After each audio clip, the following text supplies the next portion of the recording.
Dr. Tilakaratne is professor in the Department of Oral and Maxillofacial Clinical Sciences, Faculty of Dentistry, University of Malaya, Malaysia, and professor in the Department of Oral Pathology, University of Peradeniya, Sri Lanka. Dr. Tilakaratne's contribution to the field of oral cancer and oral potentially malignant disorders is measured by his extensively published and internationally recognized research on the molecular basis of these diseases. His leadership and active involvement in renowned international decision-making bodies like the WHO and the IARC have paved a way for novel prophylactic and therapeutic modalities. In the fight against oral cancer, Dr. Tilakaratne's accomplishments can be simply termed heroic. It is an honor to welcome Dr. Tilakaratne to deliver his lecture. Thank you, everybody. Especially thank you, Mandana and the organizing committee for inviting me to share some of our ideas on this very important topic. Now, as you all are aware, now the WHO 2022 or the 5th edition is now out online. The changes, the new additions, etc., to the chapter on oral cavity and mobile tongue. I'm sure most of you must have seen this article in the special issue on WHO Blue Book in the head and neck pathology. So we produced this article with my colleague and friend Susan Muller from USA. Those who are interested, I advise you to go to this issue and read this. This gives most of the important information. Actually, that issue contains one paper each for all the principal chapters in the new WHO Blue Book. As you may or may not be aware, the WHO Blue Book 2022, these are the 3 people who are editors for the oral cavity and mobile tongue, and also the chapter on odontogenic tumors. I would like to thank my 2 colleagues, Eddie Odell and Susan Muller, for the wonderful work we have been doing in order to produce these 2 chapters and the WHO Blue Book for more than a year. Now, when you look at the 4th edition and 5th edition, you will see in the classification itself, there are some differences.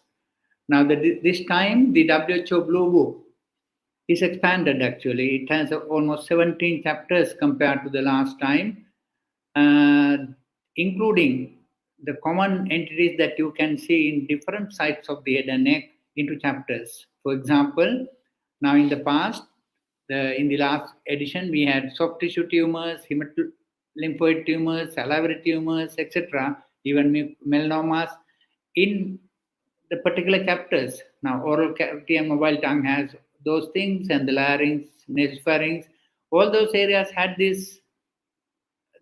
same entities with a lot of repetition.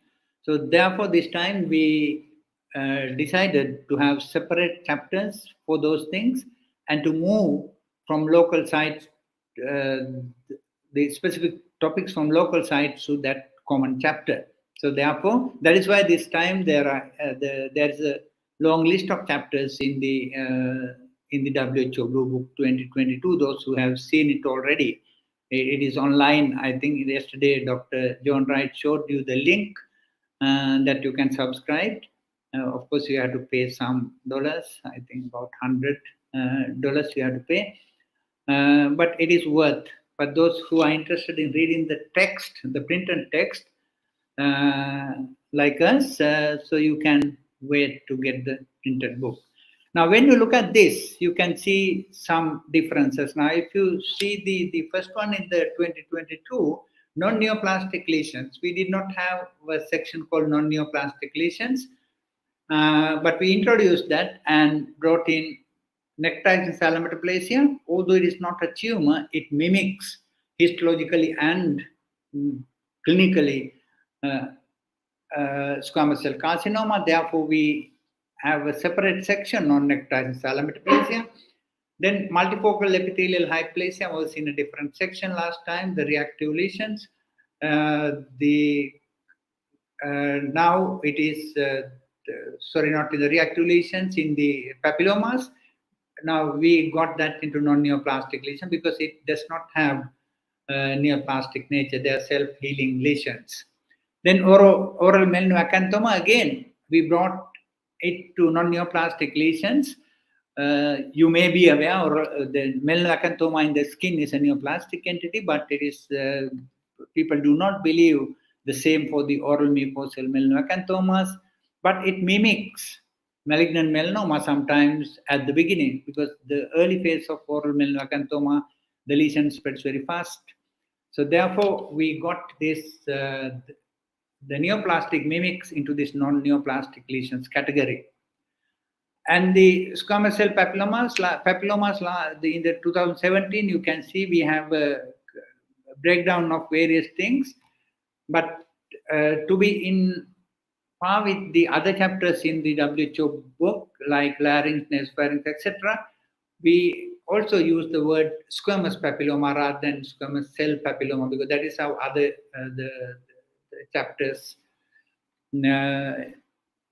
used the squamous papilloma. So hence we also remove the word cell, but some people like to call it squamous cell papilloma, but with consensus agreement we change it to squamous papilloma.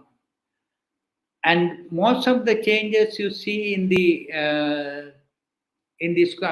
oral potentially malignant disorders, we have expanded that significantly. Last time in 2017, we had oral epithelial dysplasia, and we included all the OPMDs there, and the PVL a separate section. Not a separate section, but the same the area we had a fair amount of description. But this time what we did was we got a separate chapter on oral potential malignant disorders, but that was a late decision. That is why two editors, myself and Susan, had to write that chapter. But oral epithelial dysplasia, chapter separate, and then PVL, a separate section. And for the first time, we managed to introduce submucous fibrosis in a separate section. I think it is a long overdue, because it is the commonest OPMD, but still it was not highlighted in the WHO Blue Book, but this time it is.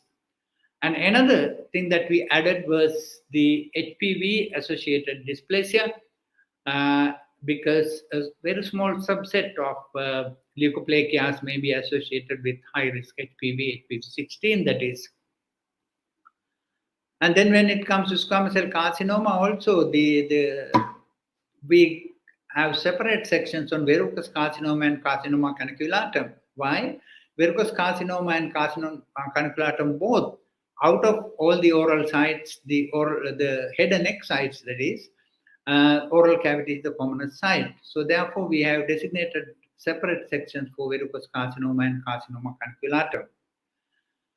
And tumors of uncertain histogenesis, we had in the 17 edition only granular cell epulis and ectomycin chimal chondromyxoid tumor, but this time we included granular cell tumor of the tongue, because as we all know, the tongue is one of the commonest sites that, with consensus agreement, the last time it was in the larynx, so we decided to include that in the oral cavity chapter, because we know the tongue is a very common site for this. And together with that, the ectomycin chimal chondromyxoid tumor and also melanotic neuroectodermal tumor of infancy.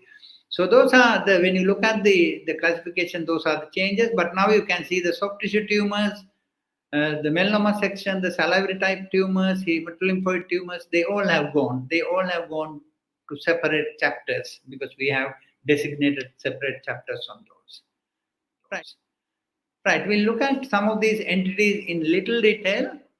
The non-neoplastic lesion, the necrotic and salamatiplasia, as I alluded to, this is an important lesion for oral pathologists because it mimics malignancy, both clinically and histopathologically.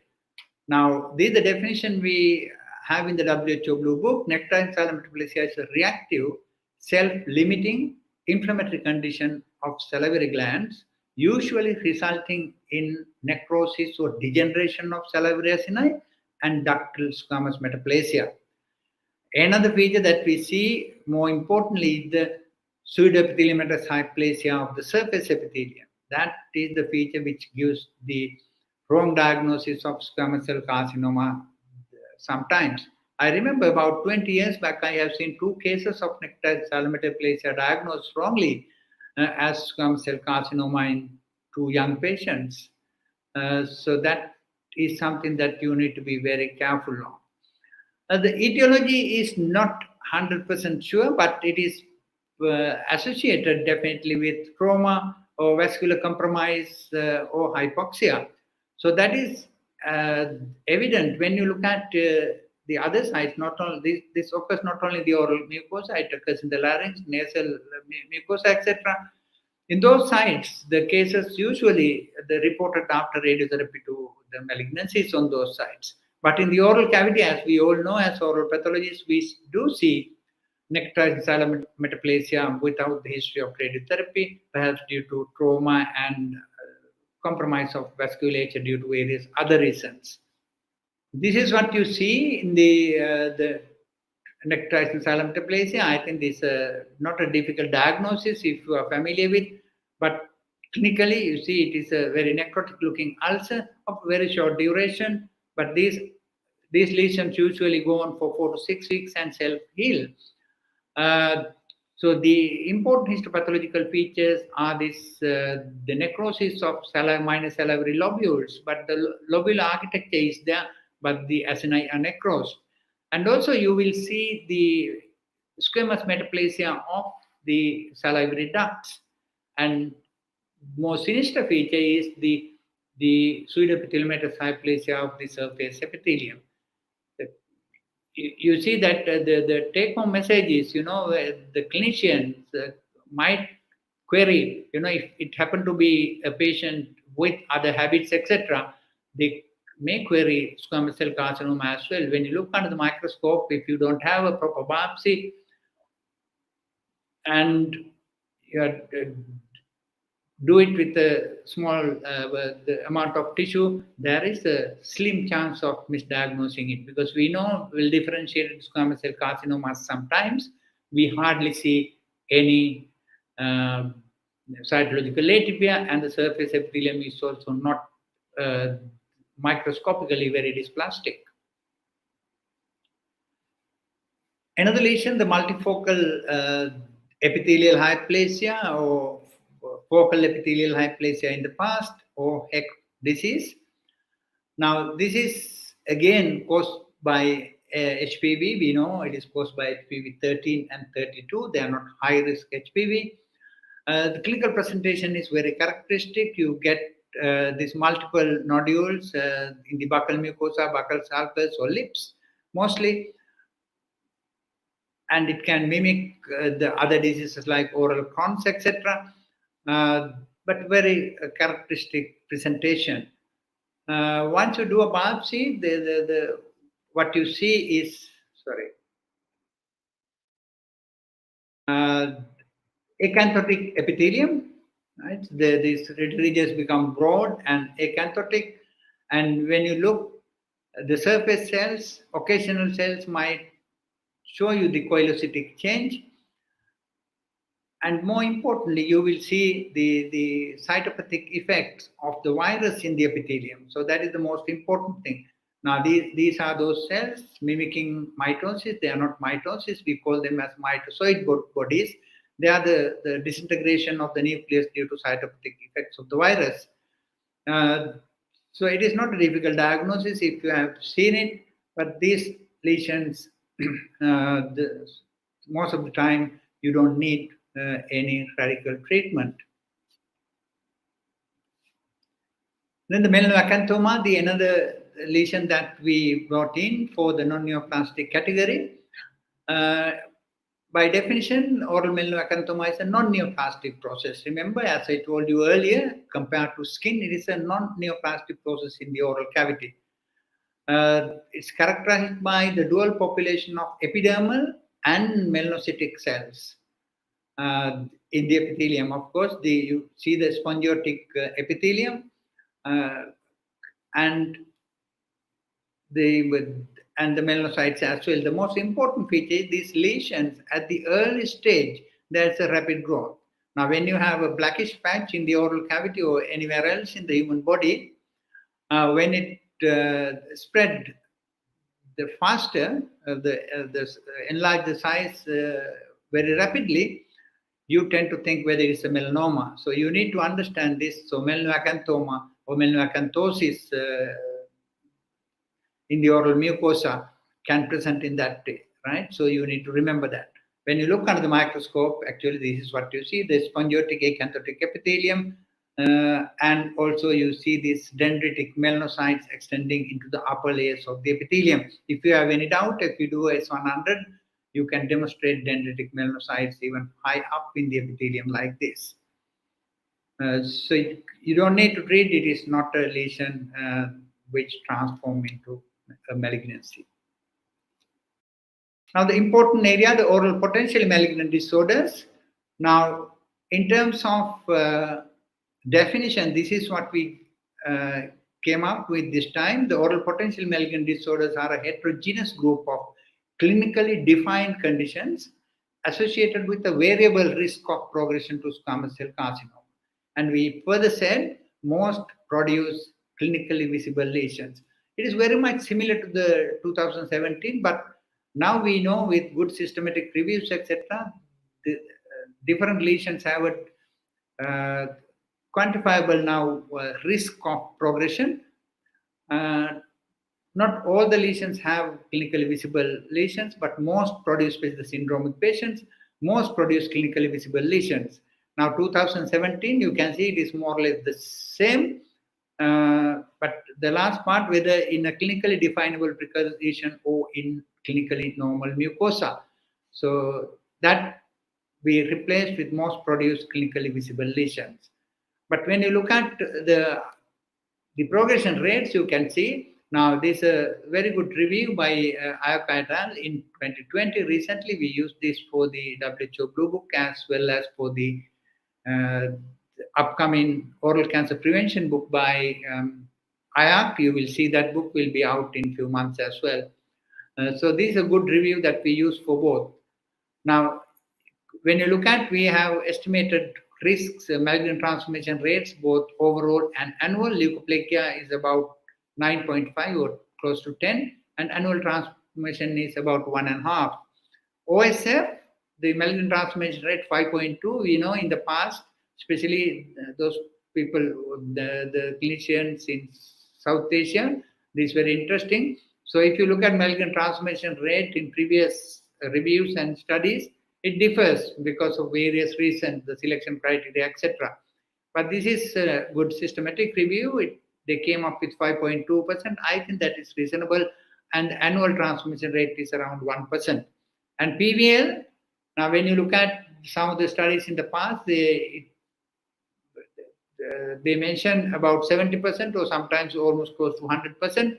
But this review says that it's about 50%. And you see the annual transformation rate is also very high, around 10. So very sinister lesion.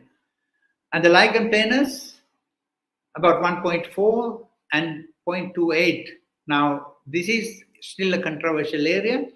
Now, we had a fair amount of discussions whether to include lichen planus in the OPMD list or not, because some people, you all know, do not believe in that, but I personally do believe. Very rarely lichen planus do transform into cancer. But only problem is the new one, the lichenoid lesions. This time we have added into OPMD list with this review as well as some others. Now, when you look at, you can see lichenoid lesions at 3.8% compared to 1.4 to lichen planus. Now, you need to remember, now these two lesions, the diagnostic criteria, both clinical and histopathological, are not defined. They are very overlapping. So therefore, these figures, I think might change in the future when people have more and more studies. Now, this is the list of OPMDs in 2017. You can see big list, and 2022 with some new additions and some lesions are dropped, right? If you look at you might think why PVL was not there in the OPMD list earlier. So that's probably included under leukoplakia, but it is justifiable to include that as a separate entity because, as I showed you earlier, malignant transmission is very high. So that which we did this time, and lichenoid lesions, accordingly, we had to include because of the literature, and the oral graft versus host disease. So those things we added to the list, and also these familial cancer syndromes. In the previous one, you can see only dyskeratosis congenita, but we know the Fanconi anemia, xeroderma pigmentosum, leaf romani, where you get inherited P53 mutations, the Bloom syndrome, ataxia, telangiectasia, and Cowden's. Now those things we included in the list, but chronic candidiasis was taken off because up to now we do not have enough good data to say convincingly yes, it is definitely precancerous. So this is one area where people need to do more research. Despite the fact that it is very common, the amount of quality research in terms of the candidiasis and its role in oral carcinogenesis is very sparse. Now, recently there was one good paper came regarding PDL1 expression and oral carcinogenesis in the background of Candida. Likewise, we need more and more research. And so therefore, we thought it should not be there unless we get good evidence. And syphilitic glossitis, of course, is not there. Actinic keratosis is mostly on the vermilion border, so therefore that has also been dropped. Now, oral epithelial dysplasia, again, the definition we have not changed much. It is more or less the same. Oral dysplasia, epithelial dysplasia, is a spectrum of architectural and cytological changes resulting from accumulation of genetic alterations. It was exactly the same in the previous, usually arising in the range of oral potential malignant disorders, indicating a risk of transformation to squamous cell carcinomas. Very slight change in the wording from last time, but it is more or less the same thing. But unlike most other sites of the human body, we do not have established biomarkers to diagnose epithelial dysplasia, although we know loss of heterozygosity and DNA, the ploidy status, especially aneuploidy, look promising, but again, we need more long-term prospective studies to confirm these things. But people have identified various foci in different chromosomes associated with malignant transformation. Now, when you see this, you might think it is very complicated. Now, now this upper panel are the 8 architectural and cytological features we had in the 2017, but we modified some of them. Now, in the architectural side, increased mitotic number of mitotic figures. We move to the cytological ATPS side, and the abnormally superficial mitotic figures now we call mitosis high in the epithelium, and premature keratinization in single cells. This is called generalized premature keratinization, but the single cell keratinization, it's a cytological feature in the new classification. And other things are more or less same from the previous, but a lot of new things have been added. Now remember, for these new things to both architectural and especially architectural, cytological, there is not much of a problem. We need more and more research in the coming years to see how we can apply these things, etc. But when you look at various research papers, now all these things are added as possible features to predict malignant transformation. Altered keratin pattern for oral subsides, it is different. Verrucous and papillary architecture, we know, except papilloma and verruciform xanthoma, perhaps all other verrucous-looking lesions, the oral mucosa, have some potential to transform into malignancy. Extension of dysplasia along the salivary duct. That has been a recognized feature for many years. Then sharply defined margins to changes, the keratinization as well as atypia. Then multiple different patterns of dysplasia in the same lesion, multifocal or skip lesions. So you have dysplasia and then you have normal epithelium, again in the focus that shows us chronality. Then expanded proliferative compartment, and it is more or less actually similar to your basal cell hyperplasia and also the same word bulbous ritis. And basal cell clustering and nesting, that is also an important feature that we see in some cases of dysplasia. Now, when it comes to dysplasia grading from 2017 to 22, I don't think we have a reasonable classification or reasonable scientifically valid method to reduce the problems that we come across in dysplasia, like intern intra-examination variability and the biological significance, etc., of the grading. So those things are still there. So still there is provision for a new good grading system. I know some people are working on that. Now, these are when if qualified pathologists diagnose these and look at these things, especially this picture, that, and this, you definitely there will be an inter and intra-examination variability. Now, this is a case of mild dysplasia. You see the slight changes in the basal area. Now, one of the ways in which the people look at dysplasia, one of the main ways is look at the thirds, whether it is low 1/3, middle 1/3, or full thickness. Accordingly, you grade them as mild, moderate, and severe. But it does not work to all the cases in the same way.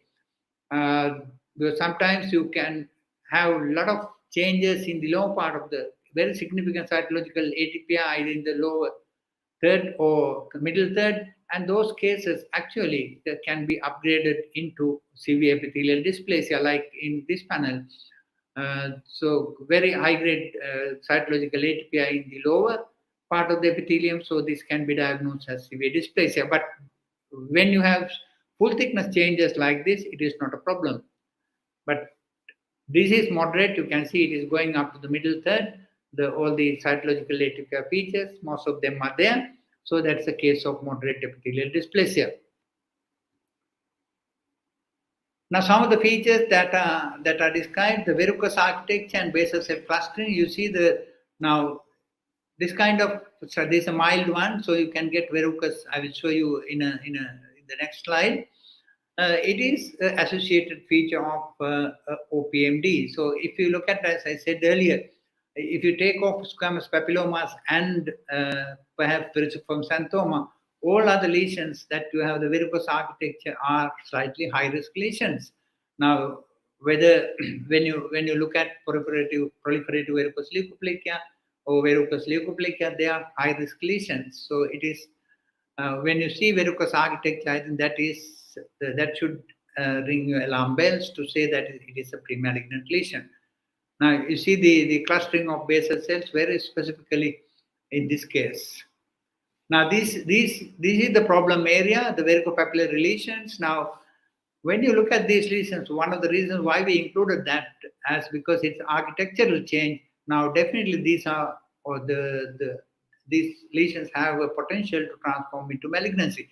Now, the important thing about verrucopapillary lesions is you have architectural disturbances, but the cytological atypia is minimal. That is where the problem is.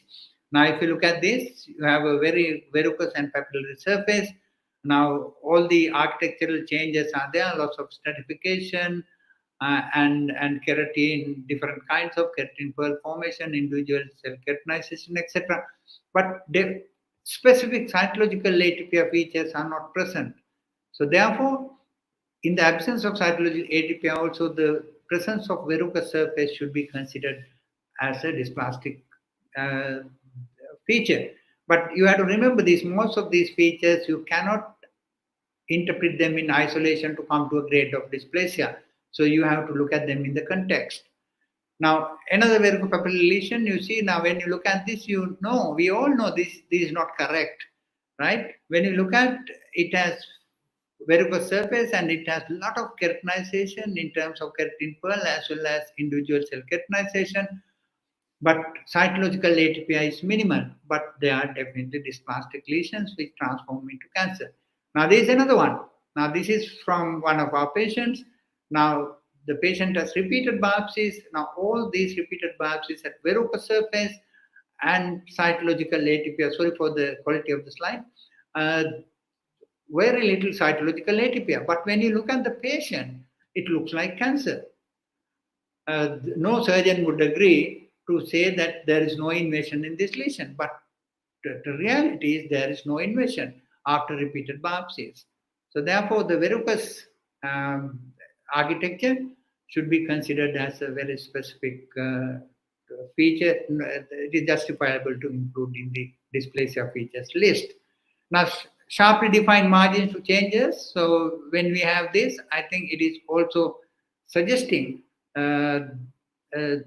this plastic process is taking place. And here, if you look at now, here you have skip lesions. You see this area, we can see definite dysplasia, and this area is definite dysplasia. You have the basal cell clustering and all other cytological atypia. But we see the in between this area, there is not much of a change. It is almost like normal. It is due to clonality, right? The oral epithelial dysplasia can be clonal. So some areas you do not have dysplasia, the multiple changes, but whereas other areas have specific changes.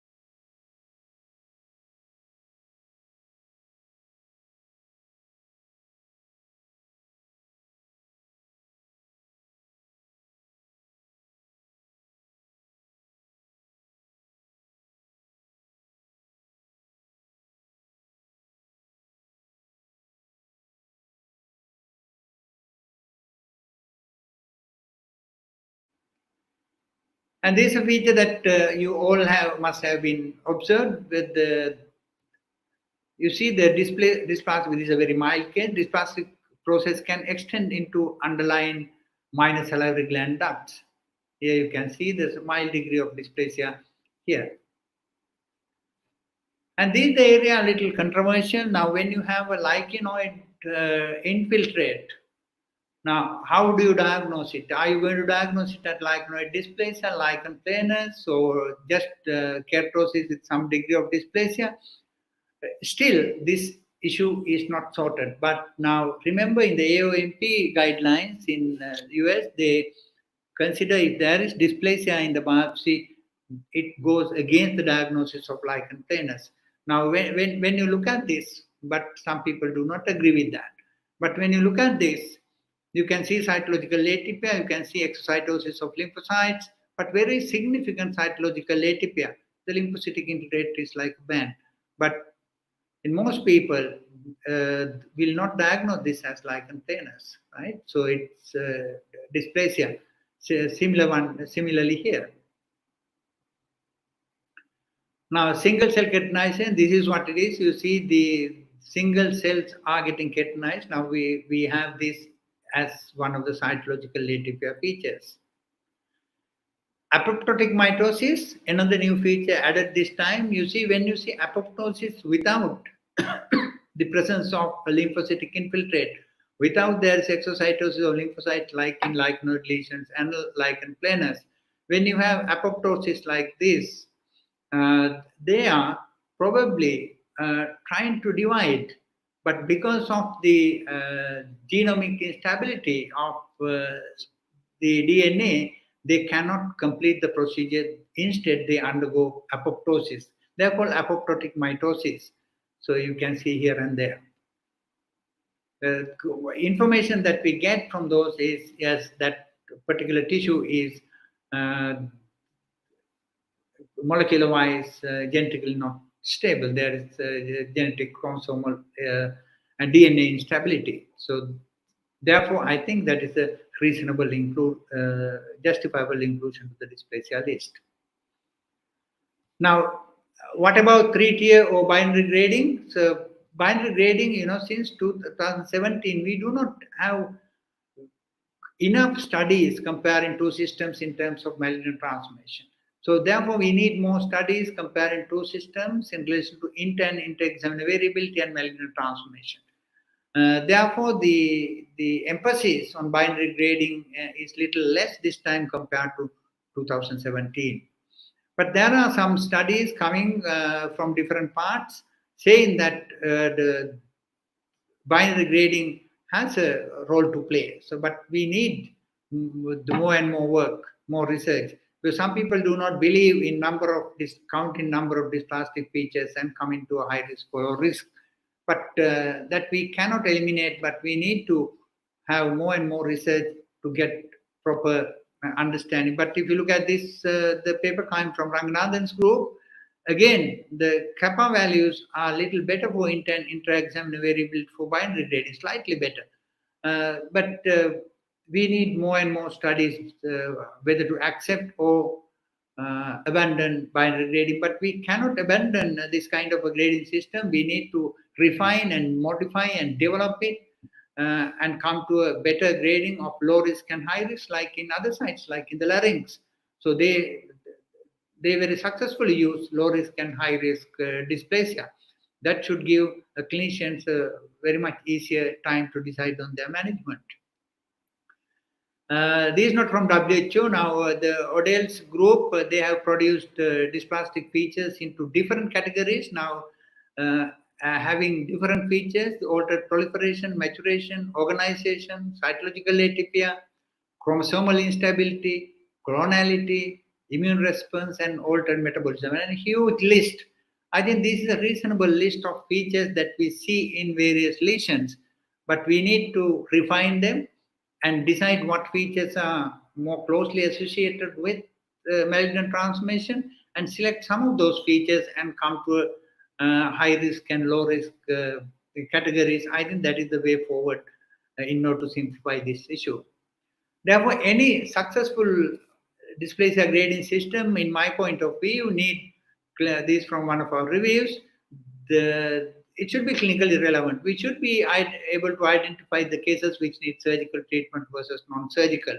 And also, the good system should be reproducible, reducing intra and inter-examiner variability.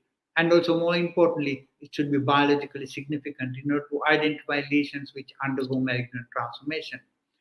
OSF, I told you, we managed to include this time to the WHO Blue Book because we know this is according to the Mello's very nice recent review. Oral submucous fibrosis is the commonest or most prevalent OPMD in the world because it is so common in South Asia. The population is very high in South Asia, so it makes OSF is the commonest OPMD. Slightly more than even leukoplakia. And even this review, the very recent review by Kujan et al., has shown the malignant transformation rate is about 4.2%. Now, this is one section that was included into WHO Blue Book. The human papilloma associated oral epithelial dysplasia, that is, I mentioned you at the beginning, it is HPV 16. A very small subset of leukoplakias can have HPV 16, that has been shown. Now, these patients present as either red, white, or red and white patches. They are demarcated, but sometimes can have a nodular appearance. Now, when we look under the microscope, we can identify two types of cells here. You have to remember that. We can identify karyotic cells and also apoptotic cells. Now, these karyotic cells have condensed coarse chromatin resembling mitosis, and they have a nice perinuclear halo. And the apoptotic cells, they have a very dense eosinophilic cytoplasm, like in other mitosis. Now, this is what it is. Now, you see this keratin on top is very eosinophilic compared to conventional leukoplakia. So that is a feature. And you have a lot of mitosis even at high levels, and you have this karyohexis, right? You see these cells have a very nice the pericellular halo, very characteristic. And if you do a P16, you get both the nuclei and cytoplasm positivity. If you do the in situ hybridization, RNA that is, so you can see dot positivity of these viral particles in the nucleus.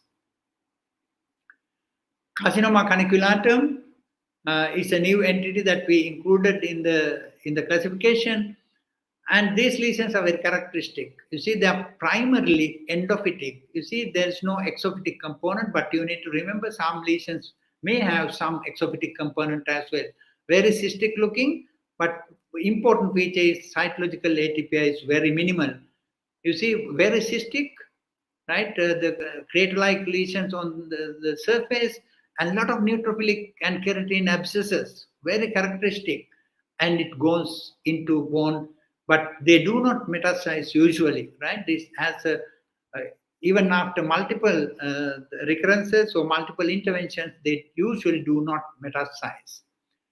Finally, the couple of minutes on this, the tumors of uncertain histogenesis, granular cell tumor.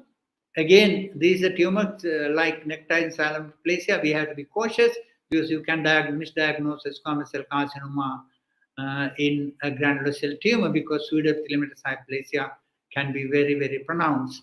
Now, the sporadic granular cell tumors do not contain the mutations in P10 and PTPN1, 11.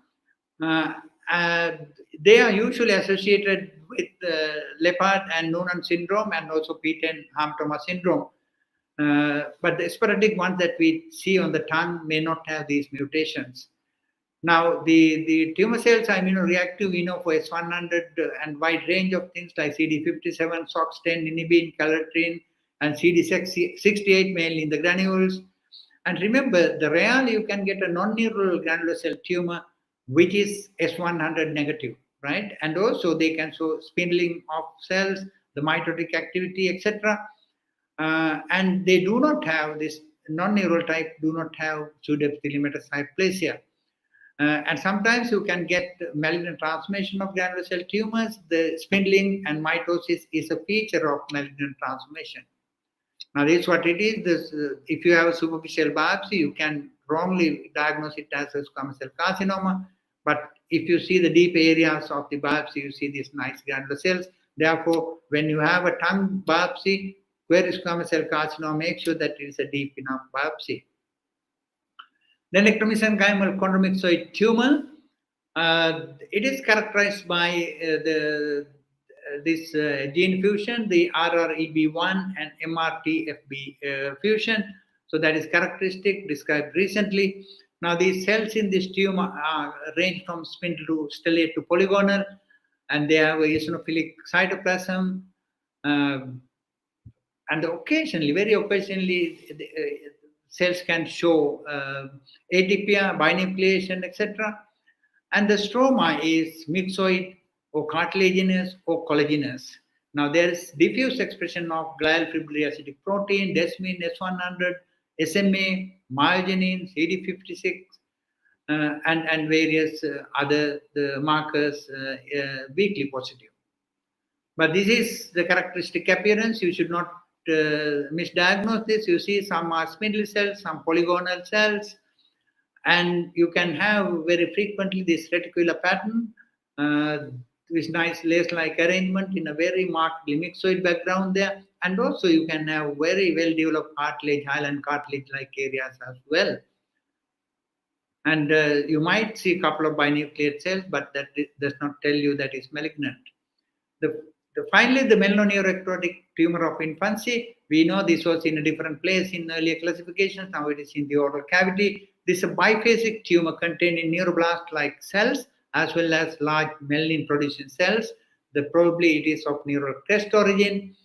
And more importantly, it is morphologically similar to Medulloblastoma, that is melanotic medulloblastoma, because we have melanin here as well. And you see, it very strangely, it shares the DNA methylation profiles very similar to high-grade medulloblastoma, despite MNTI is a very indolent tumor. It is a low-grade tumor. So both small and large cells show some markers like vimentin, synaptophysin, but typically they are negative for chromogranin, neurofilaments, S100, and desmin. And large cells also co-express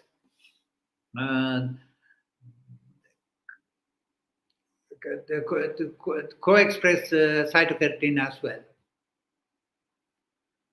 This is what it is. You have the neuroblast-like cells and melanin-producing epithelial-looking cells. Here the high-power view shows that better. The melanin-producing cells and the neuroblast-like cells in clusters. Now, let me acknowledge all the contributors that we invited to contribute to this WHO classification. They gave wonderful contributions, not only to the chapter on oral cavity and mobile tongue and the authors that we invited to odontogenic tumor section, and my special thank to Susan Muller and Eddie Odell, my colleagues, together with me edited these chapters. Thank you very much.